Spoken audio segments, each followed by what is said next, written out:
Individual's role in society is and why? Ooh, good question. I think that it's our job as human beings living in society now to really embrace things that scare us, specifically people. A lot of our authors talk specifically about like Anna Quindlen says, we're all equal, but we have these different sides of the road that we live on and we don't go into them. Nadine Gordimer talks about how the other in apartheid Africa, black people were kept over there in those places and white people were in their happy little areas. And they were all scared of people that were different. So if we embrace those differences and really embrace the things that scare us, it really gives us an opportunity to learn from each other. So our job is to push away the fear and just be like, okay, I love you, even though you're different than me, and try to find ways that we can connect. Differences aren't supposed to be scary. What do you believe the role of the individual is in society? I believe the role of the individual in society is to accept others' differences and work together. Like the role of the individual is in society and why? The role of the individual in society, I think it kind of depends on societal norms at the time. Norms change in time. The role of a member in society in the 1950s was probably significantly different than what's expected in society these days. But I think the consistent thing is that you're going to be a contributing member of society to serve your local community and the larger community. But again, I think that kind of changes as time changes as well. And I think it's everybody's deed, their good deeds, and I think it's they're required to serve the society that they live in, because ultimately they benefit from that society as well. So doing good deeds, passing it along to other people in societies is important, and to make your community a better place. So kind of paying it forward. Society's not going to function well if only a few people are pulling their weight. Everybody needs to contribute, and everybody needs to work as hard as they can to help the society as a great be whole. We all have different strengths and we all have different talents, and by using those strengths and talents, I think that our society can come together and be successful. But when only a few people are doing that and everybody else is depending on those people that are working is when I think society starts to crumble and fall apart. You're welcome. Tell me when you're going, Mason. Okay. What do you believe the role of the individual is in society? I believe the role of the individual in society is to make society better. What? Simple as that. Cut!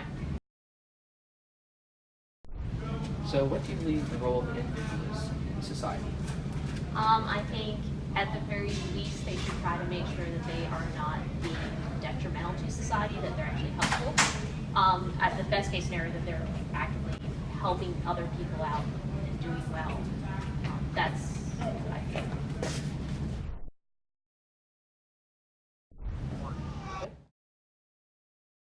What do you believe the individual's role in society is? The individual's role in society is number one, be a productive citizen. Number two, be gainfully employed. And number three, pay taxes. And I think if you do all three of those things, you will contribute to society as a whole. The less you rely on the government, the better off our country will be.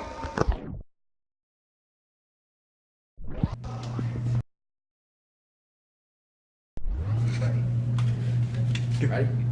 What do you believe the role of an individual is in society? I think the role of an individual is to be as good a person as you can and to make a lot of money and to do good things with that money, to give to charity and stuff. And I think you just gotta be a good person, man. If you're not a good person, what's the point? Yeah. Alright. Thank you. Thank you. So, what do you think the individual's role in society should be? Well, I guess any individual can have a lot of roles, but I guess if you go with the consensus of what the American people would think, and obviously first, if you're asking a police officer, I'm going to say follow the law. So individuals should follow the law in society. If you don't, we have a place for those people. It's called jail. But a person that I would think becomes a good person in society would be someone who obviously goes to school, graduates high school, goes to college, graduates college, has fun doing the process, does charity work, donates, and then once college is done, they get a job. Good paying job or a job, and then work their way up within a company. Maybe you meet somebody as a family member or as a potential wife, get married, have kids, have a career, a nice family, nice things, give to other people, and treat others with respect. And as long as you do that, I think you'll have a great life. All right, thank you. Yep. Thank you. Society. I think everybody has gifts and talents, and I think people have limitations, and I think you need to know thyself and know what those gifts and talents are, and you contribute in the way that you can. One of the things we talk about for here in terms of like the Caesar Rodney community is where have you vested yourself? Your talents might be in the band, your talents might be on the team, your talents may lie with being in a club, your talent may lie in being the mascot. So what are you doing to contribute to the life and vitality of this building? Beyond the scope of Caesar Rodney High School, I do believe that people need to be productive citizens, which means you need to follow and obey laws. If you believe that the law is unjust, then you need to exercise your rights as citizens to contact your legislatures and vote for what you believe in. And I believe that when people do that, they make society better for other people. Thank you. What you guys are experiencing in high school and what you guys will do, whether it's college or military or a job, you're actually training yourself to do jobs that probably don't exist at this point in time. When I started teaching, the internet was in its infancy, and now we teach and we work in a world where we don't know what to do almost without it. So I think that one of the things that schools need to do is to prepare people who are going to be our innovators and who are going to be our great thinkers in society, whether that's social innovation, economic innovation, or manufacturing innovation. A few years ago, I had the opportunity to visit China and see what the Chinese school system looked like, and my big takeaway at that point in time was there's a reason the iPhone was invented here, but it is manufactured there. Because we are a society that really looks for the next big thing and looking at creativity and innovation, where theirs is a society focused on some finite detail and precision, which is what you want in terms of the manufacturing piece. So when you start thinking about like what is technology going to look like, or what is medicine going to look like, or what are the social needs that we are going to have as a society, I mean, really, your generation has to be able to answer those questions. My generation is the one that's supposed to help prepare you for that. And people always ask me as the school principal, do you have faith in, the students who are out there?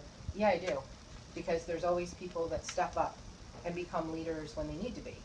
But I think to be a strong leader, you also have to be willing to follow and to be willing to listen. One of the things that I look for when we're hiring staff in our school is who are the people that are going to contribute beyond the 7:30 to 3 day. Lots of people are good teachers, but who's going to be the great staff member?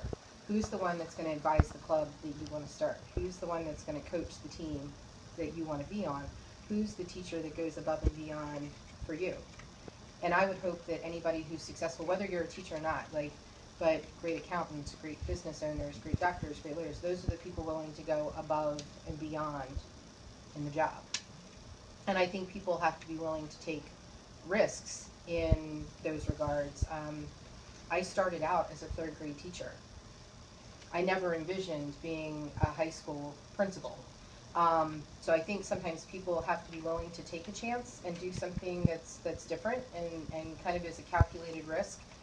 And I'm so glad I came here. I wouldn't have changed anything in my career path. So I would say that that's also something that the role in society, people have to be willing to listen to other people, and they also have to be willing to listen to their gut instinct and try some things and be willing to kind of do some things that are sometimes a little different. Like when you start looking at the things that you guys have read, like To Kill a Mockingbird, you know, you're looking at some characters in terms of Atticus who really kind of bucked convention in terms of how he handled himself. And while the outcome of the trial may not have been what they wanted, it did take a long time for the jury to come to the conclusion that they did. And part of that is, what did he make people do in terms of shifting thinking? So.